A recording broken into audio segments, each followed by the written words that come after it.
The Lord be with you. And with your spirit. A reading from the Holy Gospel according to Saint Luke. Glory to you, O Lord.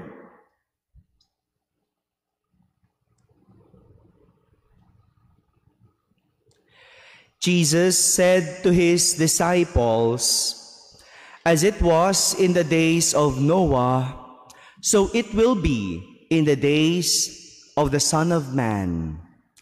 They were eating and drinking, marrying and giving in marriage up to the day that Noah entered the ark, and the flood came and destroyed them all. Similarly, as it was in the days of Lot, they were eating, drinking, buying, selling, planting, building, on the day when Lot left Sodom. Fire and brimstone rained from the sky to destroy them all. So it will be on the day the Son of Man is revealed. On that day, someone who is on the housetop and whose belongings are in the house must not go down to get them. And likewise, one in the field must not return to what was left behind. Remember the wife of Lot? Whoever seeks to preserve his life will lose it, but whoever loses it will save it. I tell you, on that night, there will be two people in one bed. One will be taken, the other left. And there will be two women grinding meal together. One will be taken, the other left. They said to him in reply, "Where, Lord?" He said to them, "Where the body is, there also the vultures will gather." My friends, the Gospel of the Lord. Praise to you, Lord Jesus Christ. Good morning, my dear brothers and sisters. Ilang linggo na lang po, matatapos na ang taon ng ating liturhiya. I will use the Tagalog translation of our readings for today, to make it clear and para konti, magkaroon tayo ng takot, a sense of fear. A sense of fear that this is ito yung gusto at nais iparating sa atin na ating mga pagbasa sa araw na ito. Yung patapos na ang liturhiya ng taon, ang mga pagbasa natin sa mga darating na araw ay magiging patungkol sa katapusan. Nakatema ang ating mga pagbasa sa mga pinagdiriwang ng ating liturhiya. Patapos na ang taon at papasok na tayo sa Adbyento, kaya naman ang mga pagbasa natin ay lahat magiging patungkol sa katapusan.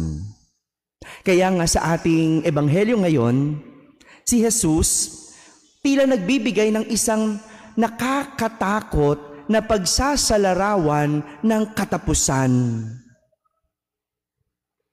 Mas nakakatakot sa Tagalog. Ayon kay Jesus, sabi niya, katulad ito noong panahon ni Noah o ni Noe. Remember the story of Noah's Ark? Before the great flood came, what happened? People were busy doing or attending to their lives. Mga tao, abala sa buhay. May mga nagsasayahan, mga babad sa kasalanan. Yan, yung mga tao, walang pakialam. They were just busy with their lives until the day when Noah entered the ark. Hanggang noong pumasok si Noah o si Noe sa daong, lahat busy sa kanilang pang-araw-araw na buhay. Kaya dumating ang baha, namatay ang mga hindi handa. Same thing with what happened to Lot. Si Lot, noong bago po umalis ng Sodom o Sodoma, lahat ng tao, ganun din. Nagsisikain, nagsisiinom, no? They were busy buying and selling, no? Nagninegosyo. No? Pinapakita kung gaano kaabala ang tao. At nung umalis na si Lot sa Sodoma, umulan ng apoy at asupre at natupok silang lahat. Ang mga hindi naghanda, namatay, natupok. Ganyan din daw ang magiging katapusan. That's how Jesus described the end. Kakatakot kung tutuusin. But the reality of what Jesus wants us to show is that there is really an end. May katapusan ang lahat. Pero sa halip na matakot tayo sa kung anong mangyayari sa katapusan, ang nais ipakita sa atin ni Jesus at pamulat kung ano ang ginagawa natin bago mangyari ang katapusan.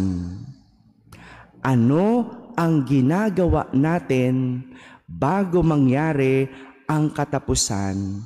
Hindi naman po malayo yung bahang nangyari noong panahon ni Noah. Sa nangyari sa atin ngayon? Hindi lang dito sa Pilipinas, kundi sa ibang bansa. Sa Japan, hindi ba? Binaharin sila. Naalala nyo pa ba yung Yolanda? Walang nakakaalam.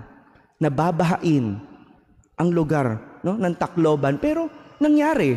No? And even here in Manila, we were affected. No? Ganon din yung pag-ulan ng asupre. No? Nung panahon ni Lot, tayo rin nakakaranas ng ganon. Yung ashfall, lindol, yung pagputok ng bulkan. These are all similar. Similar to what happened before. Hindi ba pangitain?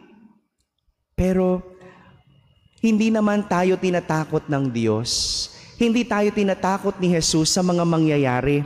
Ang gusto niyang ipamulat at tanungin, ano ang ginagawa natin bago mangyari ang katapusan? Ito yung mahalagang aral na nais ipaunawa sa atin ni Jesus, ang kahalagahan ng paghahanda. Hindi niya tayo tinatakot, kundi minumulat na tayo'y maghanda. Kaya habang may pagkakataon pa, habang hindi pa huli ang lahat, maghanda. Kung mayroong hindi pagkakaunawaan sa pamilya o kaibigan, mag-ayos na bago mahuli ang lahat. Kung may galit sa puso o tampo, mahirap mawala ng may dala-dala. Kaya tayo no? Every time may namamatay, ganun na lang ang iyak natin. Ganun na lang ang panghihinayang natin kasi hindi tayo handa. Yung mga pwedeng gawin ngayon, huwag ipagpabukas. Yung mga kasalanang itinatago natin at dinadala natin ngayon, pwedeng ikumpisal. Bukod sa magpapagaang ng buhay, yan ang isa sa napakahalagang paghahanda ang pwede nating gawin. Mga kapatid, totoo po na mayroong katapusan at hindi natin ito alam kung kailan. Kaya dapat natin itong paghandaan. Dahil ang mga naghanda, sigurado ang hantungan ay kalangitan. Amen.